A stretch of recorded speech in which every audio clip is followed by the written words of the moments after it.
আজকের রেসিপি হলো vegetable chop. বাড়িতে কিভাবে সহজেই দোকানের মতন ভেজিটেবল চপ বানাবেন তার রেসিপি আজকে আমি শেয়ার করব। বাই দ্য ওয়ে, আমি মো, আপনাদের সকলকে আমার চ্যানেলে স্বাগত। ভেজিটেবল চপ বানানোর জন্য আমি প্রথমে গাজর নিয়েছি। এবার গাজরটাকে ছোট ছোট করে রাফলি চপ করে নিচ্ছি। গাজরটাকে আমি প্রথমেই ভালোভাবে ধুয়ে নিয়েছিলাম। এবার একটা বিট নিয়ে নিচ্ছি। বিটটার আমি ধুয়ে খোসা ভালোভাবে ছাড়িয়ে রেখেছিলাম। এবার বিটটাকেও আমি রাফলি চপ করে নেব। খুব মোটা করব না, আবার খুব সরু করব না, এমনি রাফলি চপড করে নেব। আপনি যদি আমার চ্যানেলে নতুন হন তাহলে আমার চ্যানেলটি সাবস্ক্রাইব করার অনুরোধ রইল, আর পাশে থাকা বেল আইকনটি অবশ্যই প্রেস করে দেবেন, তাহলে আমার ভিডিও সর্বপ্রথম নোটিফিকেশন পেয়ে যাবে। এবার একটি প্রেসার কুকারে সেই কেটে রাখা বিট ও গাজর সামান্য পরিমাণে জল দিয়ে ঢাকনা বন্ধ করে সিদ্ধ করে নেব। দেখুন, আমি ঢাকনা বন্ধ করে নিয়েছি। নিয়ে এবার এটাকে সিদ্ধ করে নেব। সিদ্ধ করা হয়ে গেলে এটাকে আমি ভালোভাবে জল ঝাড়িয়ে নেব। দেখুন, বিট ও গাজরটাকে আমি জল ঝাড়িয়ে নিয়েছি। জল ঝাড়ানো হয়ে গেলে এটাকে আমি একটা পাত্রে তুলে নেব। দিয়ে এবার এটাকে স্ম্যাশ করে নেব। দেখুন, একদম সুন্দরভাবে স্ম্যাশ করে নিতে হবে, যাতে কোনো রকম গোটা অংশ না থাকে। একটু আদ্র গোটা অংশ থাকলে হবে, কিন্তু মূলত বেশিরভাগটাই যেন স্ম্যাশ হয়ে যায়। স্ম্যাশ করা হয়ে গেলে আমি কড়াই সর্ষের তেল নিয়ে নেব। তেল গরম হয়ে গেলে তাতে দিয়ে দেবো আদা কুচি ও লঙ্কা কুচি। আদা কুচি ও লঙ্কা কুচি দিয়ে এটাকে খুব ভালোভাবে ভাজতে দেবো। দেখুন, এটাকে আমি নেড়ে চেড়ে খুব সুন্দরভাবে ভেজে নেব।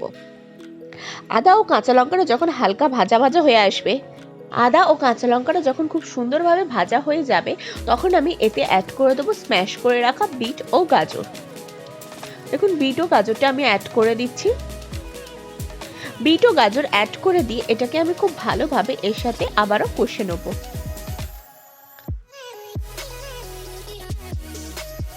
দেখুন, এটাকে আমি খুব সুন্দরভাবে কষিয়ে নিচ্ছি। এতে আমি অ্যাড করে দেবো হালকা বয়েল করে রাখা মটরশুঁটি। মটরশুঁটিটাকে আমি খুব বেশি সিদ্ধ করিনি, জাস্ট হালকা বয়েল করেছি। এবার এতে অ্যাড করে দেবো স্বাদ অনুসারে নুন, দিয়ে দেবো কিছুটা পরিমাণে হলুদ গুঁড়ো, দিয়ে এটাকে আবারও ভালোভাবে এর সাথে কষিয়ে নেব। এবার এতে আমি এক এক করে অ্যাড করে দেবো জিরে গুঁড়ো, ধনে গুঁড়ো, আর অ্যাড করে দেবো কিছুটা পরিমাণে মৌরি গুঁড়ো। সমস্ত গুঁড়ো মশলাগুলো দিয়ে এর সাথে আবারও খুব ভালোভাবে কষিয়ে নেব। দেখুন, আমি খুব ভালোভাবে কষিয়ে নিচ্ছি সমস্ত মশলাটাকে। সমস্ত মশলাটা যখন খুব ভালোভাবে কষানো হয়ে যাবে, তখন এতে অ্যাড করে দেবো আগে থেকে সিদ্ধ করে স্ম্যাশ করে রাখা আলু। আমি এখানে একটা আলু নিয়েছি, ছোট একটা মিডিয়াম সাইজের আলু সিদ্ধ করে স্ম্যাশ করে নিয়েছি। এবার এটাকেও এর সাথে খুব ভালোভাবে মিশিয়ে দেবো। এবার আমি এতে অ্যাড করে দেবো কিছুটা পরিমাণে ছাতু। এই ছাতুটা দিলে খুব সুন্দরভাবে মিক্সারটা টাইট হবে। 1 চামচ মতন ছাতু অ্যাড করে দিয়েছি। এবার ছাতুটাও এর সাথে খুব ভালোভাবে আমি মিশিয়ে নেব। দেখুন, খুব সুন্দরভাবে মিশিয়ে নিয়েছি। এবারে অ্যাড করে দেবো ভাজা মশলা। ভাজা মশলা দিয়েও এর সাথে খুব ভালোভাবে আমি মিশিয়ে নেব। দেখুন, সমস্ত মশলাগুলো আমি খুব ভালোভাবে কষিয়ে নিচ্ছি।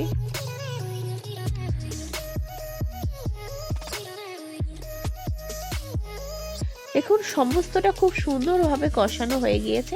এবার লাস্টে আমি অ্যাড করে দিচ্ছি ভাজা বাদাম। ভাজা বাদাম দিয়ে ভাজা বাদামটাও এর সাথে আমি খুব ভালোভাবে মিশিয়ে নেব। এবার গ্যাসের ফ্লেম অফ করে দেবো এবং এই ব্যাটারটাকে আমি তুলে সাইডে একটা পাত্রে রেখে দেবো। ব্যাটারটাকে আমি সাইডে একটা পাত্রে তুলে রেখে দিচ্ছি। এবার এটাকে আমি ঠান্ডা হতে দেবো।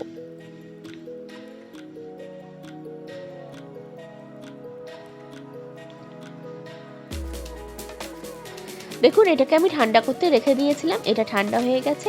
এবার এটার থেকে আমি একটুখানি মেখে নিয়ে এটার থেকে আমি যে ভেজিটেবল চপের সাইজ দিয়ে দেবো। আপনারা যেরকম শেপের বা যেরকম সাইজে করতে চাইবে আপনারা সেই অনুপাতে করবেন। আমি ঠিক এইভাবে ভেজিটেবল চপগুলোকে তৈরি করে নেব।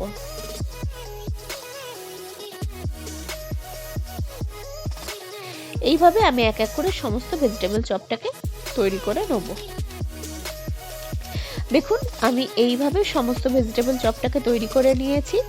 এবার একটা পাত্রে আমি বিস্কুটের গুঁড়ো নিয়েছি। এবার একটা পাত্রে কিছুটা পরিমাণে কর্নফ্লাওয়ার নিয়েছি, দিয়ে জল দিয়ে একটা স্লারি তৈরি করে নেব।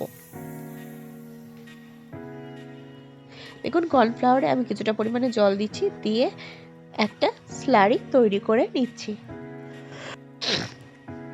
দেখুন এই স্লারিটাকে আমি তৈরি করে নিলাম। এবার একটা ভেজিটেবল চপ এই স্লারিতে দেবো, দিয়ে কোট করে নেব, দিয়ে শুকনো হাতে এই বিস্কুটের গুঁড়োতে কোট করে নেব। একবার বিস্কুটে কোট করা হয়ে গেলে আমি আবার ওই স্লারিতে দেবো, দিয়ে আবারও বিস্কুটের কোট করে নেব। এইভাবে আমি সবটাকে ডবল কোট করে নেব।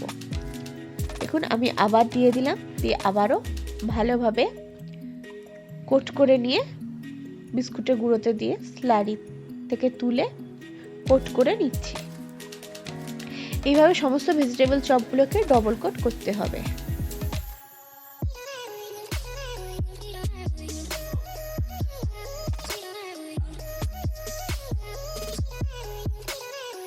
এইভাবে আমি সবগুলোকে রেডি করে নিয়েছি। এদিকে গ্যাসে আমি সাদা তেল গরম করে নিয়েছি। এবার এক এক করে এগুলোকে ছেড়ে দেবো, দিয়ে মিডিয়াম হিটে এটাকে খুব সুন্দর করে লাল করে ভেজে নেব। প্রথমে একদিকটা ভাজতে দেবো, একদিকটা ভাজা হয়ে গেলে উল্টে দেবো, দিয়ে অপর পাশটাকে ভেজে নেব। এইভাবে আমি সমস্তটাকে খুব সুন্দর করে লাল করে ভেজে নেব।